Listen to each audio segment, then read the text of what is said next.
You know, some problems just feel impossible, right? They push the very limits of what we think we can solve. Today, we're going to tackle one of those problems from the world of mathematics and look at a wild theorem that claims to solve the unsolvable. So picture this. You're faced with a problem so complex it feels like a monster, a puzzle with a million tangled parts. In math, that monster often looks like an equation. I mean, seriously, where would you even begin with something like this?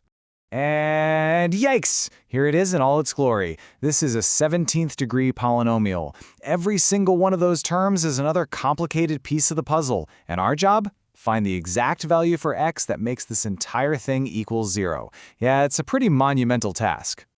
So let's properly introduce what we're calling this mathematical monster. It's the perfect example of the challenge that mathematicians run into with what are called high-degree polynomials. So what's the deal? Why are these things so incredibly tough to crack? Well, the key thing to understand here is the degree. That's just the highest exponent you see, which is 17 in our case. As that number gets bigger, finding a precise, exact answer gets exponentially harder. I mean, borderline impossible. For centuries, this has forced mathematicians to kind of settle for answers that were less than perfect. And that brings us right to the heart of the issue, the big difference between approximation and precision. It's this epic battle between getting close to an answer and knowing it with absolute, total certainty. So let's take a look at the old way of doing things and why it just doesn't quite cut it. This analogy just nails it, doesn't it? The old-school numerical methods, they're smart, for sure, but they're basically a form of really sophisticated guessing. They give you an approximation, that blurry photo of the key, but tiny little rounding errors mean it might never fit the lock perfectly. You get close, but you don't get exact. So you can see the two approaches laid out side by side here. On one side, you've got the traditional methods. They approximate, they guess, and they're always going to have some errors. But on the other side, we have something new, Ezouidi's theorem. It promises something totally different, exact, symbolic roots found through a systematic process that just sidesteps those errors completely. All right, enough about the problem. It's time to meet the hero of our story, a new symbolic method called Ezouidi's theorem. So, what exactly is it? Well, Ezouidi's theorem is a tool built specifically to find those precise, perfect roots for these monster polynomials. It gets around all the old limitations because it works with the algebra's symbols themselves, instead of just making educated guesses at the numbers. Now, at its core, the theorem uses something called a recursive formula. The best way to think about it is like a set of dominoes, or an assembly line. You have a set of instructions, and you repeat them over and over. The output from the first step becomes the input for the second step, and so on. The goal here is to calculate a whole new set of values, called symbolic coefficients. Okay, deep breath. We're not going to throw the full terrifying formula at you, because trust me, it's a beast. But we can break down the logic. It basically weighs different parts of the original equation. It accounts for that high degree of 17, and this is the most important part. It uses the result from the last step to figure out the next one. It's a kind of mathematical chain reaction. And now for the really cool part.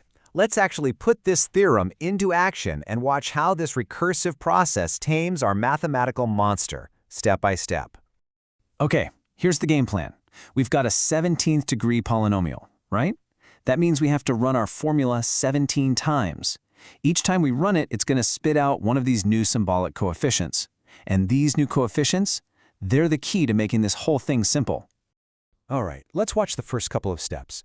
The formula takes in all those original numbers, does its thing, and the first new symbolic coefficient it calculates is 0. Huh, okay, interesting.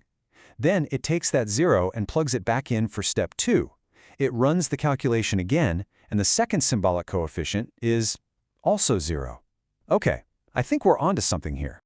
Now, you can probably guess what happens next. The source material walks through every single one of the detailed calculations, but the big takeaway here is that this process just keeps going, methodically, for all 17 degrees.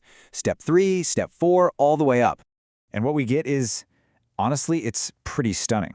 After all that complex recursive work, every single one of the 17 new symbolic coefficients turns out to be the exact same value, 0. We're not talking close to 0 or some tiny decimal, exactly 0. So what in the world does that mean? All that work just for a bunch of zeros? Well, yeah. This is the key that unlocks the entire puzzle. It means we found the perfect solution, and we have, finally, tamed the monster. And this really gets to the heart of it. Just as the source material puts it, this isn't a guess or a maybe. It delivers a precise, solvable answer for a problem that most people would have just called unsolvable. Because when all those new coefficients are 0, this is where the magic happens. Watch. All those complicated bits and pieces of our monster equation, poof, they just vanish. Our huge, intimidating polynomial from the beginning collapses down to this beautifully simple equation. X to the power of 17 equals 0. And of course, there's only one number in the universe that when you raise it to the 17th power equals 0. And that number is 0. That's it. That's our exact, perfect solution. So the final answer is simply x equals 0. And that whole multiplicity of 17 thing, that's just a fancy mathematical way of saying how incredibly certain that answer is. Think of it as the solution being underlined, bolded, and in all caps 17 times over. It's a single, perfect solution found not by guessing, but by a truly systematic and precise process. And all this leaves us with a pretty powerful final thought. We started with this mathematical monster that seemed absolutely impossible, but it was tamed just by looking at the problem from a completely new angle. It really makes you wonder, doesn't it?